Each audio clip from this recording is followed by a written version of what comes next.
ایک نوجوان ہمارا طبیعی دوست گلاسگو میں رہتا تھا، وہ بیمار ہو کے ہاسپٹل گیا ہے، تو اس کی جو اٹینڈنٹ نرس تھی اس نے 3-4 دن کے بعد کہا کہ آپ مجھ سے شادی کریں گے؟ اس نے کہا میں مسلمان ہوں، تم کرسچن ہو؟ کہ میں مسلمان ہو جاؤں، اگر آپ شادی کرتے تو میں مسلمان ہوتا۔ اس نے کہا تم کس وجہ سے مجھے یہ پیشکش کر رہے ہو؟ وہ کہنے کہ میں 3 دن سے تمہیں دیکھ رہی ہوں تو کہ تم نے ایک دفعہ بھی نظر اٹھا کے مجھے نہیں دیکھا، میں نرس ہوں، میری زندگی یہاں گزری ہے، میں نے کوئی نوجوان ایسا نہیں دیکھا جو لڑکی کو دیکھ کے نظر جھکا لیتا ہو، میں پہلی دفعہ اپنی زندگی میں کسی کو دیکھ رہی ہوں کہ جب اس کے سامنے میں آتی ہوں تو اس کی نظر جھک جاتی ہے، تو مجھے یقین ہو گیا تیرے اندر سچائی ہے۔ وہ مسلمان ہو گئے، اس نے آگے کتنی بچیوں کو مسلمان کیا۔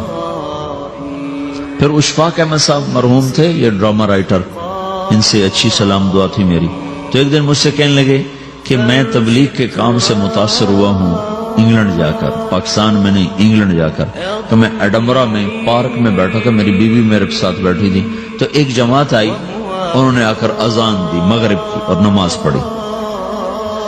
نماز کے بعد 13-14 لڑکیاں بھاگ کے آگے آئیں ان سے بات کرنے کے لیے، تو میں نے بیوی سے کہا آؤ سنو یہ کیا کہنے کہتے ہیں، تو کہا ہم دونوں بھی پہنچے، تو جس نے جماعت کرائی تھی اس کو ایک لڑکی آگے بڑھ کے کہتی آپ کو انگلش آتی؟ کہی آتی ہے۔ کہی آپ نے کیا کیا ہے؟ کہی ہم نے اپنی عبادت کی ہے۔ تو وہ لڑکی کہنے لگی آج تو اتوار نہیں ہے، تو اس نوجوان نے کہا کہ جی ہم دن میں 5 دفعہ کرتے ہیں، صرف اتوار کو نہیں، روزانہ 5 دفعہ۔ وہ لڑکی کہنے لگی یہ تو بہت زیادہ ہے، آپ اس کو کیسے نبھاتے ہیں؟ تو اس نے اس کو جواب دیا، 2-3 سوال اس نے اور کیے، جواب دیا، تو کہنے لگی اچھا بہت مہربانی، اس نے سے ہاتھ بڑھایا آگے ملانے کے لیے تو وہ نوجوان کہنے لگا میں آپ سے معافی چاہتا ہوں، میں آپ کو ہاتھ نہیں ملا سکتا۔ تو اس لڑکی نے کہا کیوں؟ کہ یہ ہاتھ میری بیوی کی امانت ہے اور کسی کو نہیں لگ سکتا۔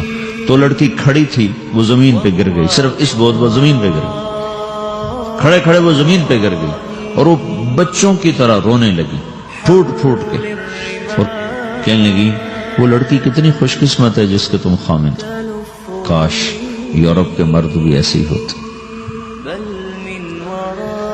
جس رب نے نفسیات بنائی ہے، وہ اگر کوئی عورت کپڑے اتار دے تو اس کی نفسیات بدل جائے گی، چاہے وہ مغرب میں پیدا ہو چاہے وہ مشرق میں پیدا ہو۔ عورت کی نفسیاتی حیا ہے اور وفا ہے، کسی وفادار کی تلاش ہے، تو وہ اس کو پتہ بھی نہیں ہے کہ مشرق کا حیا کیا ہے، لیکن وہ اس کو اللہ نے عورت بنایا ہے، اس کے اندر کی وہ نہیں مر سکتی چیز۔ کاش یورپ کے مرد بھی ایسے ہوتے۔ اور آنسو پوچھتی ہوئی وہاں سے اٹھ کے چل دی۔ تو اشفاق صاحب مرحوم کہنے لگے میں نے اپنی بیوی سے کہا بانو آج وہ تبلیغ ہوئی ہے کہ لاکھوں کتابیں بھی چھپ جاتی، وہ کام نہ ہوتا جو یہ نوجوان اپنے عمل سے کر لیا۔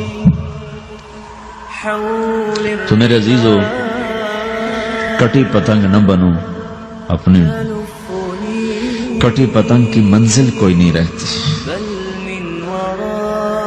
اللہ اس کے رسول کے ہاتھ میں اپنے ڈور دے کے چلو، اللہ اس کے رسول کی غلامی میں اپنے آپ کو چلاؤ، تو اللہ تمہیں بھاگ لگائے، عزت بھی دے گا۔ اپنی منمانی میں کوئی راحت نہیں، اللہ کی قسم کوئی راحت نہیں۔ 6 بر اعظم پھر کے تمہیں بتا رہا ہوں کہ جو اپنی ترتیبوں پر چلنے والوں کے دکھ آپ لوگ اندازہ نہیں لگا سکتے۔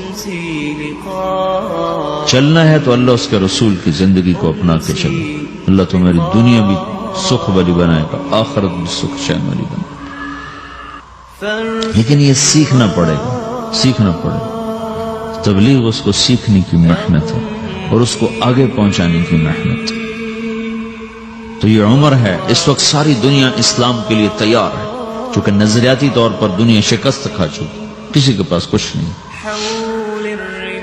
تو ہمارے پاس ایک ایسا خوبصورت نظریہ ہے کہ جو ان کو بڑی تیزی سے اپنی طرف کھینچ سکتا ہے، اور اللہ کا احسان ہے کہ تیزی کے ساتھ نسلوں کا رخ اللہ کی طرف ہو رہا ہے۔ تھوڑی ہمت کرو، چھٹیوں کا وقت تبلیغ میں دو، باقی وقت اپنی تعلیم کو دو، گھر جاؤ تو ماں باپ کے خادم بن کے رہو، نوکر بن کے رہو۔